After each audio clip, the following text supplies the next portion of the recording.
My sister laughed when they handed me nothing for Christmas. Again. Just like when we were little, she said, winking at our parents. Try not to cry this time. I looked at the space under the tree where my gift should have been. Then at the mountain of boxes with her name on them. Then I reached into my bag and pulled out my bank statement.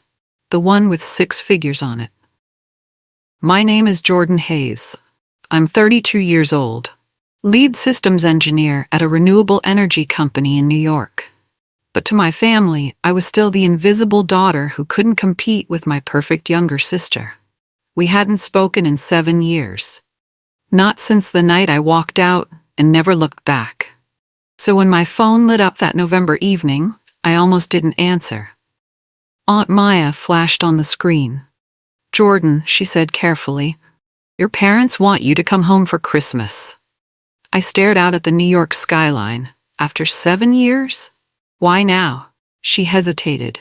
They said it's important. I should have known right then something was wrong. Growing up, I was the awkward girl who built things from scrap metal instead of going to parties. My younger sister Vanessa was everything I wasn't. Pageant crowns, honor roll, daddy's favorite. On her 18th birthday, she got a diamond necklace. I got a used tablet without the charger. When I was 14, my school counselor called my parents in. Jordan doesn't need structure, she said. She needs to be seen. My father laughed. She's just quiet. But I wasn't quiet by choice. I was just tired of screaming into silence. That's when I found coding. A flyer on the guidance counselor's bulletin board. Girls who code. Room 108. Wednesdays after school. I walked in once out of curiosity. Never left. One day, Miss Chen pulled me aside. You don't have to shout to be heard, she said. You just have to build something they can't ignore. By 18, I had my plan. Leave Toronto.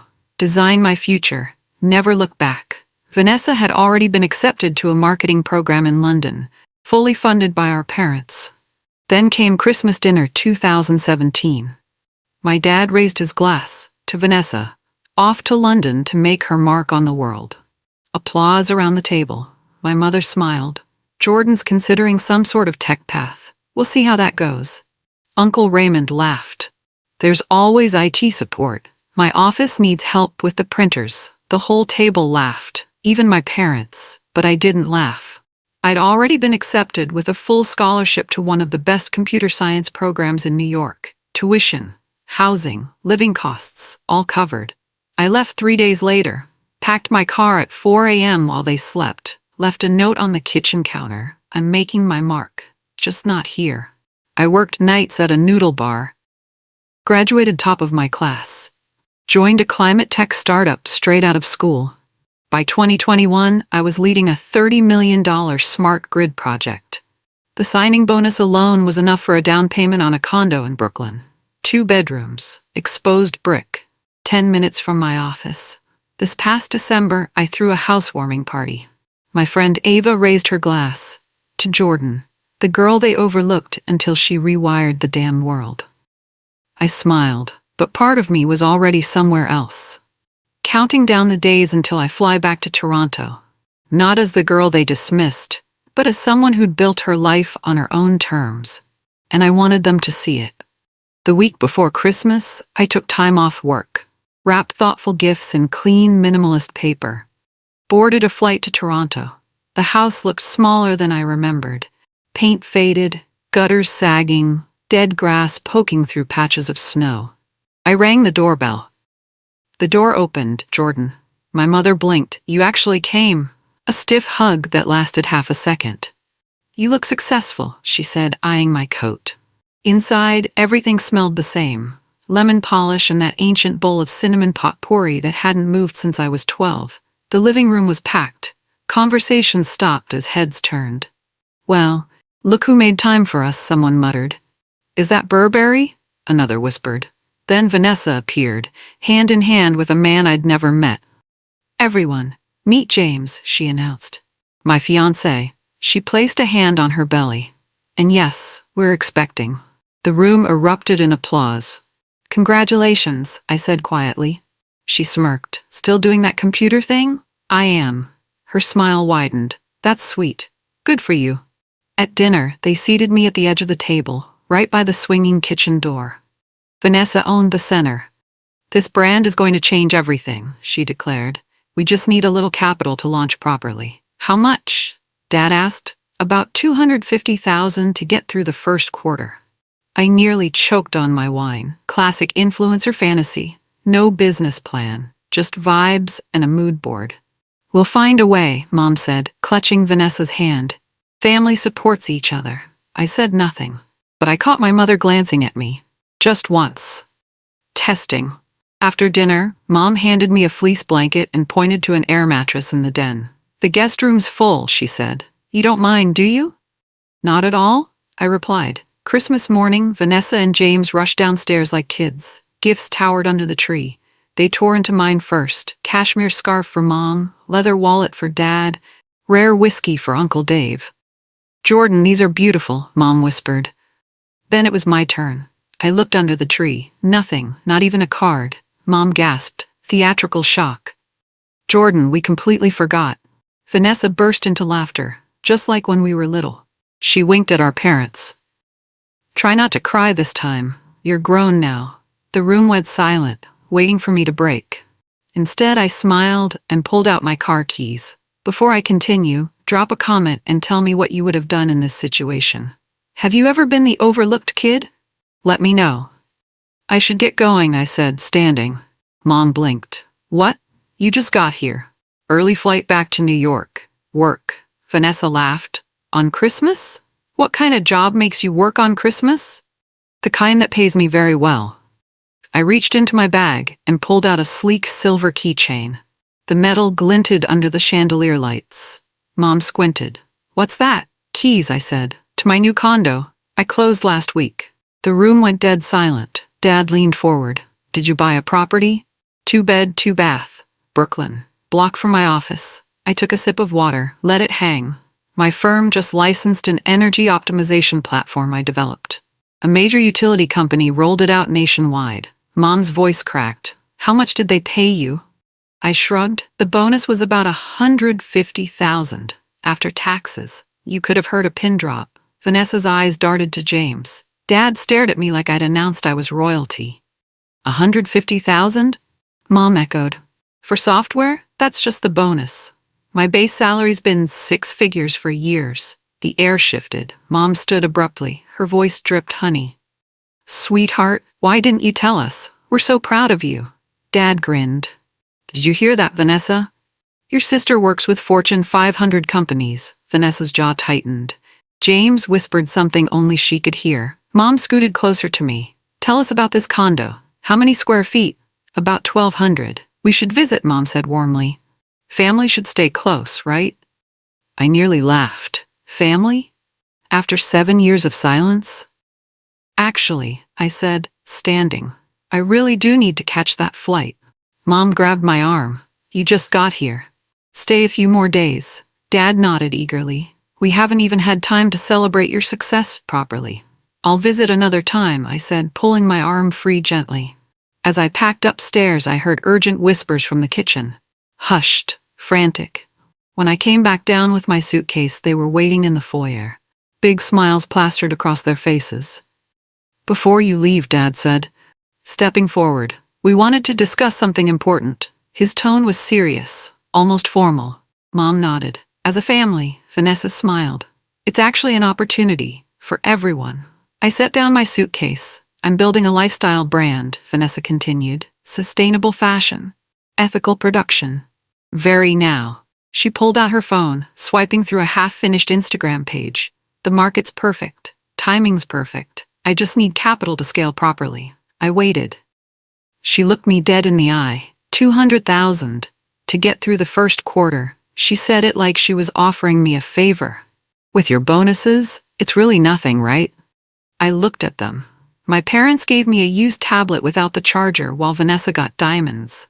My sister, who mocked my career until 5 minutes ago, her fiancé staring at his shoes. "No," I said. The smiles vanished instantly.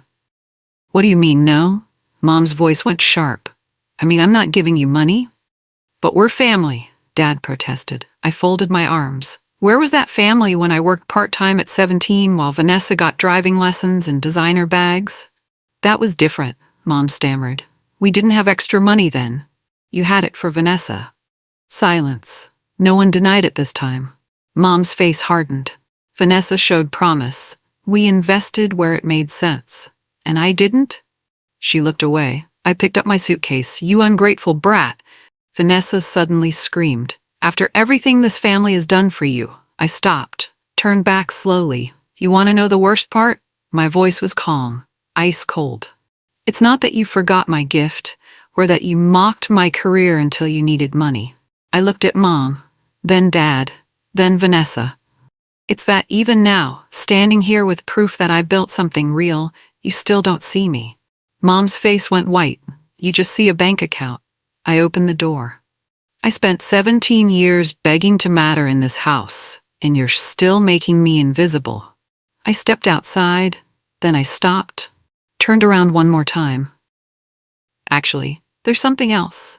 I pulled out my phone, opened my banking app, turned the screen toward them.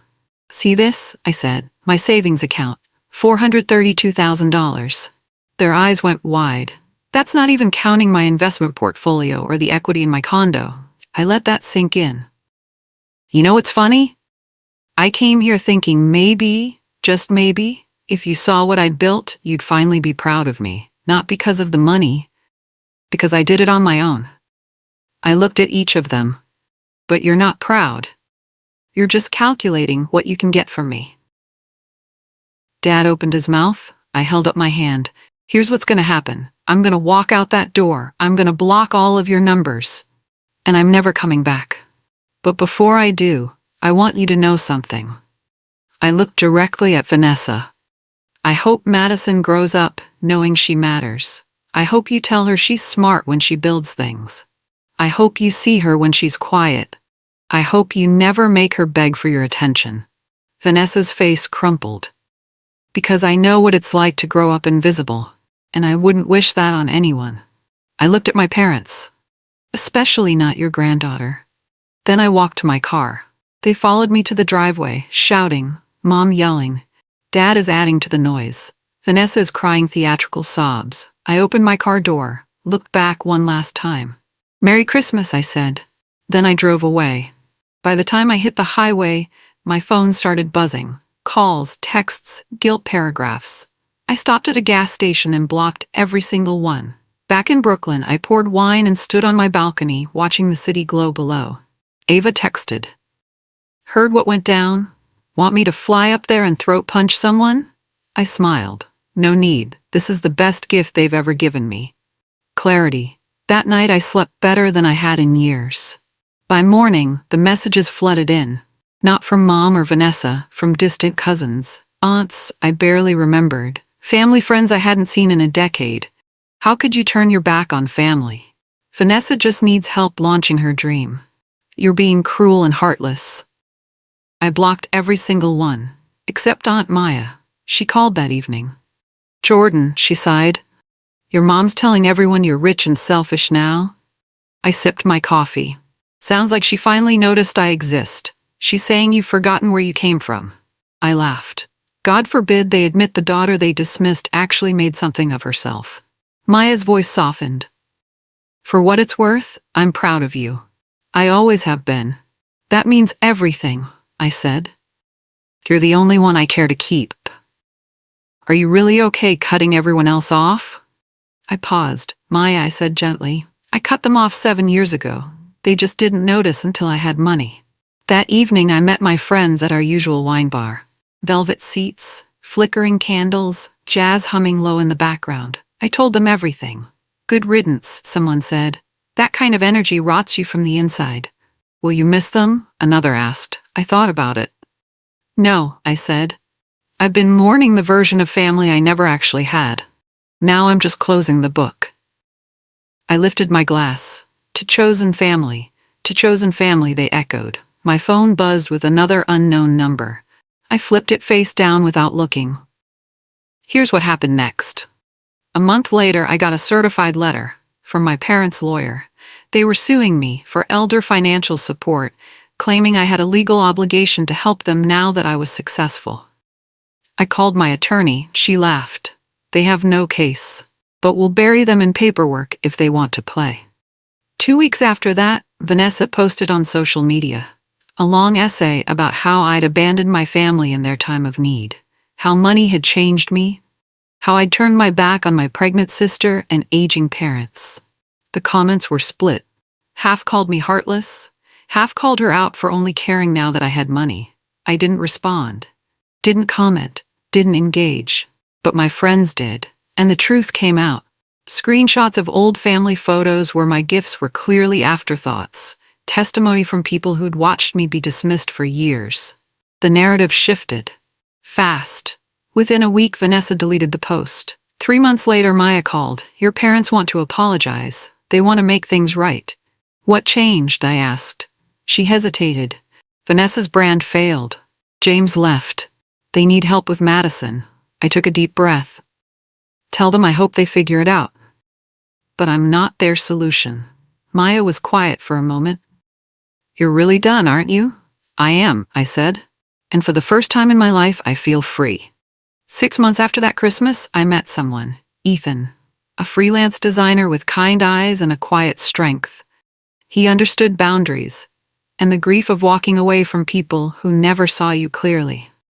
He'd done it too. We were having coffee on my balcony one morning when he asked, "Do you ever regret it? Walking away?" I watched the sunrise over Brooklyn. The city is waking up below us. No, I said. I used to think I needed their approval to feel whole, that if I succeeded big enough, they'd finally see me. I turned to him.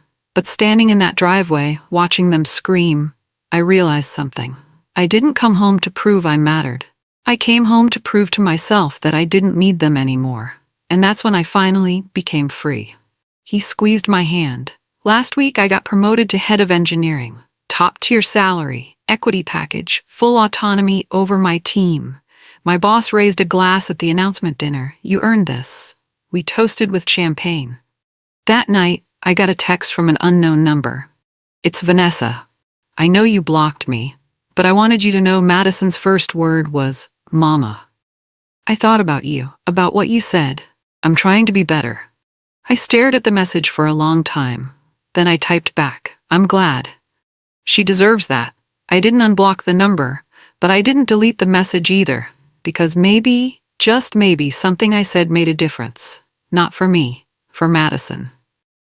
And that's enough. If you've ever felt invisible in your own family, drop a comment below. What did you do? How did you find your way out? And if you want more stories about people who chose themselves over toxic families, hit that subscribe button. New videos every week about standing up, walking away, and building the life you deserve. Thanks for watching. And remember, chosen family is real family.